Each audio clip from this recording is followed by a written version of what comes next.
Mourir dans la dignité, tout le monde est d'accord avec cette affirmation. Mais est-ce que nous parlons toujours de la même chose? Aujourd'hui, pour en parler, je suis avec Franck Meyer, président du CPDH, le Comité protestant évangélique pour la dignité humaine. Bonjour Franck. Bonjour David, bonjour à tous. Alors, ça veut dire quoi, mourir dans la dignité?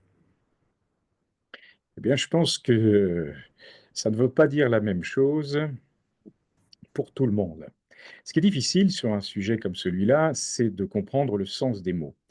Et pour bien pouvoir dialoguer, pour bien pouvoir se concerter, pour bien pouvoir s'entendre, il faut parfois définir les mots et ce qu'on entend en les utilisant. Le sujet de la mort digne, si je puis dire, rassemble tout le monde. Il n'y a personne qui veut mourir dans l'indignité ou indignement. Donc, on est tous d'accord sur le souhait final de notre existence terrestre.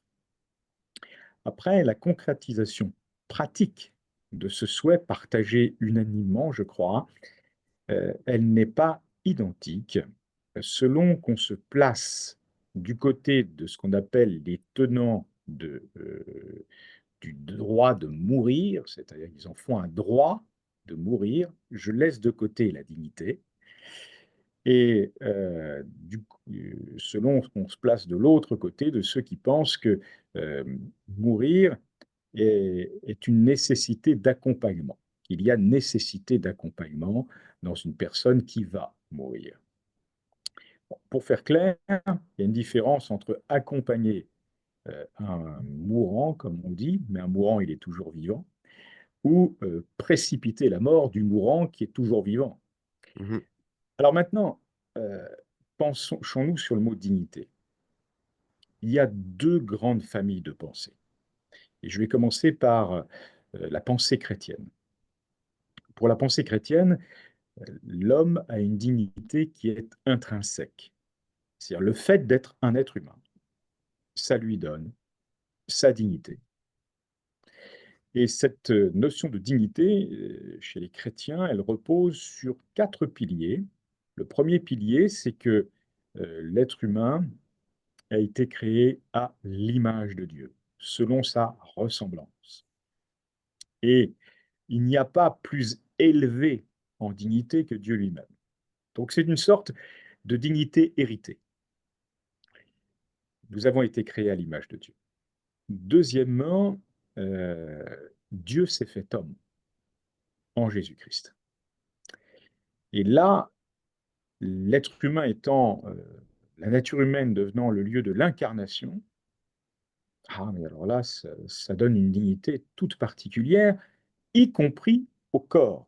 Et j'en viens au troisième pilier, où la Bible déclare que quand on a donné sa vie à Christ, à Dieu, alors on est le temple du Saint-Esprit. Notre corps devient le temple du Saint-Esprit. Donc on le voit, euh, il y a là une raison supplémentaire d'être digne.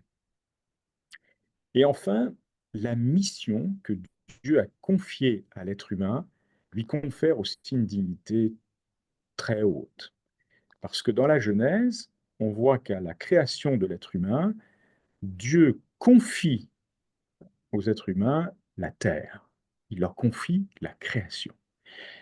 Quelle mission plus importante que celle-là peut-il exister? Ben, il n'y en a pas. C'est la plus haute des missions qui soit. Mhm. Donc voilà les quatre piliers qui fondent la dignité humaine. Mhm. Alors, autre façon de penser, notamment pour ceux qui réclament le droit de mourir, eh bien, ils estiment que la dignité, elle est évaluable. Et d'abord, elle est évaluable par l'individu lui-même. Est-ce que je me juge digne de continuer à vivre? Donc, la première source de jugement et d'évaluation, c'est la personne elle-même. Et la deuxième source de jugement et d'évaluation, c'est l'appréciation d'autrui. Ça paraît curieux, mais j'ai noté dans de nombreux textes textes que j'ai pu lire de l'Association pour le droit de mourir dans la dignité, l'ADMD, j'ai pu souvent lire que le regard des autres, finalement, pèse dans cette évaluation. Si Mhm. les autres jugent que voilà, ma situation elle est vraiment dégradée, ma situation corporelle est vraiment dégradée, de toute façon je vais mourir, alors est-ce qu'on ne peut pas raccourcir le temps de la vie là? Et ce questionnement-là, il surgit parce que le regard des autres questionne ma dignité. Mhm. Donc voilà, je crois que là, premièrement, c'est ça qu'il faut comprendre. Il y a vraiment deux dimensions totalement pardon, différentes, hein. Une dignité qui est intrinsèque et une dignité qui est le résultat d'une évaluation. Mhm. Est-ce que ces sujets qui reviennent de façon récurrente sur la mort dans la dignité, est-ce que cette obsession ne cache pas en fait un malaise collectif ou individuel face à la dépendance, à la vieillesse, au handicap, à la peur du désespoir? Et totalement, totalement parce qu'on voit que toutes les civilisations sur cette terre euh, n'ont pas du tout le même rapport à la mort. Et le débat que nous avons aujourd'hui en France, à propos de savoir s'il faut modifier la loi de fin de vie pour permettre l'accès à l'assistance médicale à mourir, soit par suicide assisté, soit par euthanasie, donc injection d'un produit létal pour mettre fin au jour de la personne, eh bien, c'est vraiment une problématique occidentale. Et moi, ce qui me frappe, c'est que ce sont pourtant les sociétés occidentales, ce sont des sociétés où normalement il devrait y avoir le plus de gens satisfaits à cause de l'augmentation globale, si je puis dire, du bien-être. Mhm. Normalement, les gens devraient être heureux. Bon. Et ils ne le sont pas. Alors ça renvoie bien sûr au constat de Blaise Pascal, hein, ce constat pascalien bien connu. Il y a dans le cœur de l'homme un vide qui a la forme de Dieu. Et que, enfin, on n'a jamais autant parlé de santé mentale qu'aujourd'hui en France. Mhm. Et ce vide en forme de Dieu chez l'être humain fait que cela crée du désarroi, cela crée de la déshérence intérieure et je crois de la désespérance aussi. Et face à la mort qui est quand même une question fondamentale pour l'être humain, eh bien, certains ne sont pas prêts à se voir, entre guillemets, dégradés. Mhm. Bon. Mais, enfin, soyons très clairs, euh, quand on regarde le parcours d'une vie, à chaque instant, enfin, chaque année est différente. On n'a pas les mêmes aptitudes, les mêmes compétences que l'année d'avant ou qu'on aura l'année d'après. Mhm. Le jour où on est malade, on devient très dépendant. Est-ce pour autant qu'on perd notre dignité? Hein. Et évidemment, si on se retrouve sur une situation de santé, avec une situation de santé extrêmement fragile, on va être hospitalisé, on va devoir prendre soin de nous, nous laver, nous nourrir, etc., etc. Est-ce pour autant qu'on aura perdu notre dignité? Alors, tu as raison de le dire, David, on se retrouve aujourd'hui dans les sociétés occidentales avec une sorte de jugement de valeur qui fait que la dépendance serait un peu insupportable, alors qu'elle pourrait être le lieu de la solidarité et de la fraternité. Elle doit être le lieu de la solidarité et de la fraternité. Mhm. Est-ce que cette hiérarchisation qu'entraîne ce choix de mourir, cette volonté du droit de mourir, n'entraîne pas un début de tri entre les gens qui réussissent et les gens qui ne sont rien? Pour paraphraser. Ouais. C'est une bonne question parce que euh, on voit aujourd'hui, si nous sommes soumis à évaluation, le risque, c'est précisément cela. C'est que si on évalue, c'est par rapport à une norme, c'est par rapport à un standard. Donc si on n'est pas dans la norme, si on n'est pas dans le standard, alors a-t-on encore le droit de vivre? Est-ce qu'il ne vaut mieux pas conseiller la mort en pareille circonstance. Bon. Et, et je vois que, par exemple, la commission qui s'occupe des droits des personnes handicapées à l'ONU s'est inquiétée très récemment justement du traitement réservé finalement au, au jugement que l'on porte sur les personnes handicapées, Mmh. en disant bah, finalement, est-ce que leur vie vaut la peine d'être vécue? Est-ce qu'elles méritent, est-ce qu'ils, voilà, est-ce qu'elles méritent d'être vécues leur existence? Mmh. Tout cela, heu, on est sur un terrain extrêmement glissant. À partir du Ouais. moment où on pousse la barrière du respect de la vie, on ne sait plus où s'arrêter. Aujourd'hui, il y a une, proposition de loi, à l'heure où on se parle, au parlement français, concernant, la fin de vie. Bon, je regardais cette proposition de loi dernièrement, on y met des critères. Alors ces critères, je peux les rappeler brièvement, hein, en disant bien que c'est dans la proposition. Mmh. Donc c'est pas la loi, elle n'est pas votée ni rien du tout. Elle les conditions sont les suivantes: être âgé d'au moins 18 ans. Mais je rappelle qu'en Belgique, ça a commencé comme ça en 2002.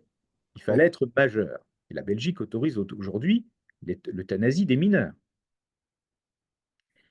C'est qu'on a poussé la barrière du respect de la vie en Belgique. On y a mis la barrière de la majorité. Mais après, les cas, il y aura toujours des cas limites ou des cas qui sont hors cadre prévu initialement. Et si on ne respecte pas la vie, ah bah alors dans ce cas-là, on se trouve un peu contraint d'accepter toutes les demandes qui pourraient venir ensuite, demande de Mmh. mort. Donc, actuellement en France, la proposition, c'est être âgé d'au moins 18 ans. Deuxièmement, être de nationalité française ou résider de façon stable et régulière en France. Là aussi, on voit bien, ça commence à être difficile à totalement évaluer ça, sauf pour être le fait d'être de nationalité. Ensuite, être atteint d'une affection grave et incurable qui engage le pronostic vital en phase avancée ou terminale. Bon, on parle de pronostic vital. C'est bien un pronostic. Mmh. Et on le sait très bien, en médecine, il y a des très bonnes surprises. On connaît des personnes qui se sont réveillées après des comas très longs, et cetera. Donc, on sent toute la difficulté de fixer des critères qui soient, on dit, objectifs, qui soient sûrs. Mmh. Quatrièmement, présenter une souffrance physique ou psychologique liée à cette affection. Attention, souffrance psychologique. Mais on sait que, par exemple, la souffrance psychologique, elle va régresser si on s'occupe de la personne. Si la personne, elle ne se sent pas rejetée de la communauté humaine, si elle se sent entourée, si elle est dans ce contexte de fraternité et de solidarité que j'évoquais tout à l'heure. Alors, est-ce que c'est pas plutôt ça Mmh. vers lequel il faut aller? Et puis, une souffrance qui soit réfractaire au traitement, soit insupportable selon la personne lorsqu'elle a choisi de ne pas recevoir ou d'arrêter de recevoir un traitement. Bon. Et il faut être apte à manifester sa volonté de façon libre et éclairée. Alors moi, je vais être tout à fait franc. Euh, Quelle liberté a-t-on ou quel éclairage a-t-on sur sa propre situation parfois? Moi, j'ai connu des situations de souffrance, effectivement, dans ces moments-là, mais on préférerait mourir, clairement. À partir du moment où on a pris soin de moi, où on a soulagé mes souffrances, Mmh. eh bien, moi, le désir de mort, il a disparu, hein.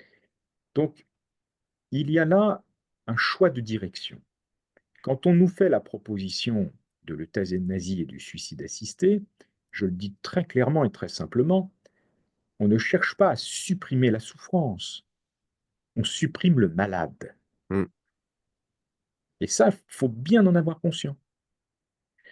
Et si on en a bien conscience, on comprendra que l'option à choisir pour qu'on puisse mourir dans la dignité, eh bien, c'est qu'on puisse être accompagné. Et c'est tout le sens des soins palliatifs.